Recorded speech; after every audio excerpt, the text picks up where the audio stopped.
Ya hablamos de las peores decepciones de todo este 2025 hablando de pilotos pero también de equipos. Si quieres ver ese video te lo voy a dejar al final, pero hoy nos toca ver quiénes fueron los héroes, las revelaciones y los que encontraron más rendimiento de lo que se esperaba. Así que vayamos con este top 5 acerca de los corredores y las organizaciones que mantuvieron un desempeño espectacular a lo largo de este 2025.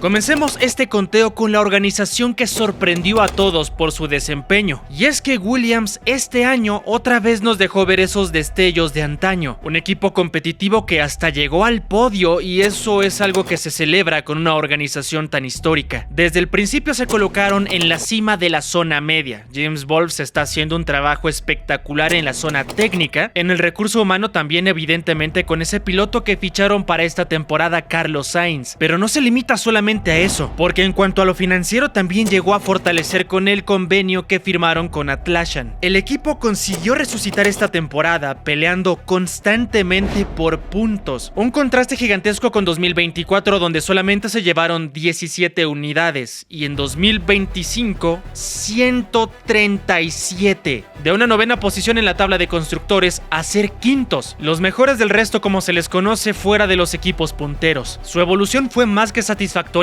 consiguiendo adaptarse a los diferentes tipos de trazados, algo que les estaba costando mucho conseguir en años anteriores donde tenían velocidad punta pero no eficiencia en el paso por curva. Y no solo eso, en algunos puntos de la campaña llegaron a pelear directamente contra estas organizaciones que en teoría tenían capacidades más allá aerodinámica y mecánicamente hablando, llegando a conseguir hasta podios, algo que si me hubieran dicho a principios de la temporada honestamente no lo hubiera creído. Lo de Wolves y Williams es algo realmente admirable y todavía más espectacular si tomamos en cuenta que en determinado momento sus recursos comenzaron a enfocarse más en 2026. Llegó un punto en el que dejaron de llevar mejoras y a pesar de eso tuvieron un cierre sumamente fuerte, sorprendiendo en algunas ocasiones hasta algunos integrantes de Williams. No podemos pasar por alto las grandes promesas de Wolves, porque llegó a comentar que en 2027 iban a estar peleando por algo más que podios. Hubimos varios escépticos y me incluyo sinceramente, pero ahora parece ser una realidad. Veamos qué es lo que nos entregan en los próximos años, pero seamos honestos, esta organización va en la dirección correcta. Una gran dupla de pilotos y este gran líder que demostró ser uno de los mejores esta temporada.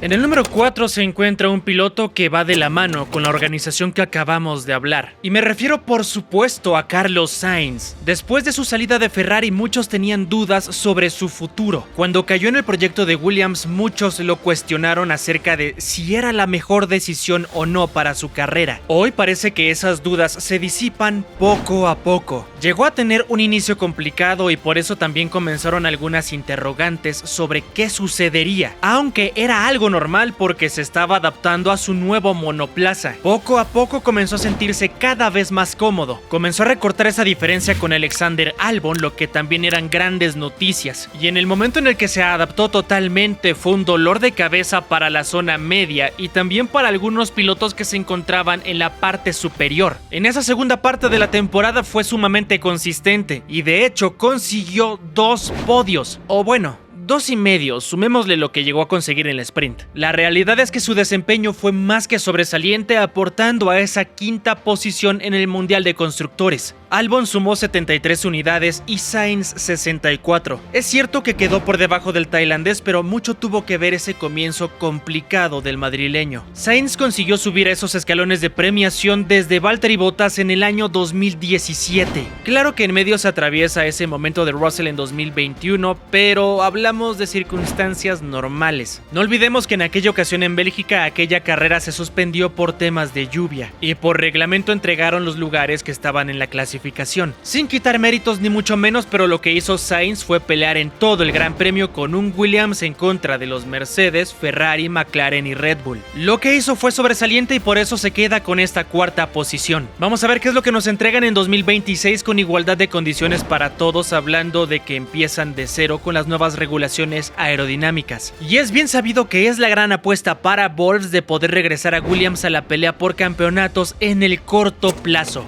Es momento ahora de uno de los equipos que divide muchas opiniones, y de hecho en este punto también veremos un contraste muy interesante. Hablo evidentemente de los famosos papaya. McLaren se llevó el campeonato de constructores de una forma aplastante. Nadie tuvo una oportunidad nunca para poder pelearles en ese sentido. Los dos MSL39 eran simplemente dominantes. La razón por la que no están tan arriba en este conteo es justamente porque tenemos que dividir entre el monoplaza que entregaron y la gestión que llegaron a tener. Como auto, ese monoplaza es simplemente una obra de arte. Mantuvieron una gran ventaja en todo momento y no se veía cómo llegaran a caer en cuanto a capacidades en diferentes circuitos. Claro que en algunos también su rendimiento decayó, pero lo llegamos a ver también en campañas sumamente dominantes. Otros equipos no han conseguido ser perfectos nunca en todos los trazados, ni siquiera Red Bull en sus años de dominio total, por lo que no se puede negar ese gran trabajo por parte del equipo técnico de los de Woking. Ahora, acá es donde viene el contraste, porque la misma organización fue la que llegó a complicarse bastante su propio trabajo. Dejemos de lado el tema de las Papaya Rules, eso es tema para otro video. Concentrémonos en las estrategias para sus dos pilotos. En más de una ocasión se encargaron de fastidiarle la competencia a ambos corredores. Malas paradas en boxes y determinaciones que les llegaron a costar muchos puntos valiosos.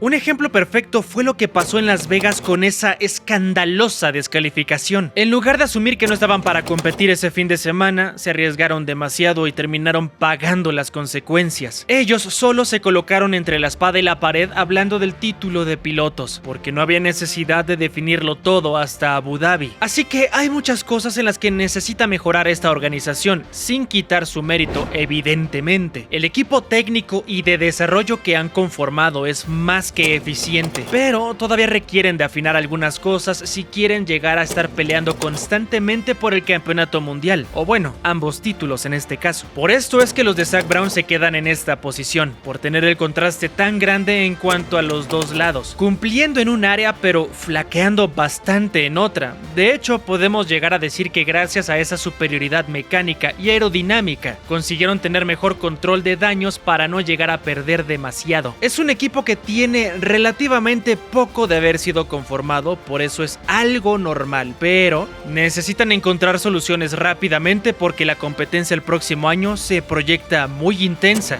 Llegamos a un punto en donde un desempeño sólido no es suficiente. Debieron haber tenido un año impresionante y de hecho quien está acá lo tuvo. Muchas personas opinan que Max Verstappen llegó a tener la mejor temporada de toda su carrera. El nivel del pilotaje del neerlandés mostrado a bordo de ese RB21 creo que es innegable. Peleó por el título hasta el final de la temporada y claro, no quito la responsabilidad de McLaren, que fue gran parte por sus errores. Pero como siempre se dice dentro de la máxima categoría, para que puedas llegar a aprovechar las oportunidades debes de estar presente. Y a pesar de tantas limitantes por parte del monoplaza del equipo austriaco, era capaz de llevarlo a podios y hacer control de daños. En la parte final hasta peleaba por victorias a pesar de que era claramente inferior al MSL39. Todo esto gracias a que no se equivocaba y en contra de todo pronóstico recortó una desventaja de más de 100 puntos desde Zandvoort para quedar a solamente 12 en el Gran Premio de Abu Dhabi. Se llevó una gran victoria, pero a pesar de sus esfuerzos se quedó corto porque ya no dependía de él. A pesar de eso hizo una recuperación heroica al borde de la gran hazaña, recuperándose de ese déficit tan importante de unidades. Pero entonces, ¿por qué Top 2 si hizo un año tan espectacular? La respuesta es la siguiente y aquí te pregunto si tú estás de acuerdo con lo que voy a comentar a continuación. Y es que le faltó mucha paciencia en esa primera parte del año. Claro, sabemos que ese RB21 era un asco a principios de año y que de hecho tuvo un desplome de rendimiento que no lo dejaba pelear ni siquiera por podios. Y es ahí en donde perdía completamente la cabeza el neerlandés. El episodio más sonado de todos fue lo que vivimos en España. Un momento de mucha frustración, enojo, y Verstappen al final terminó explotando, chocando deliberadamente en contra del W16. Y esto le costó una penalización que le costó unidades en Barcelona. Fue uno de sus peores momentos y de hecho terminó repercutiendo en el desenlace, porque esos puntos tal vez hubieran hecho la diferencia, aunque sabemos perfectamente que el hubiera no existe. Lo hecho está, y por esa misma razón no se coloca en el top 1. Una recuperación impresionante, una muestra de sus capacidades en esos 10 últimos grandes premios. Pero sí queda esa mancha que nos hace pensar que con un poco más de paciencia, las cosas hubieran mejorado un poco más para el que en ese momento era el campeón mundial. Aunque esto por supuesto no borra todo lo que logró,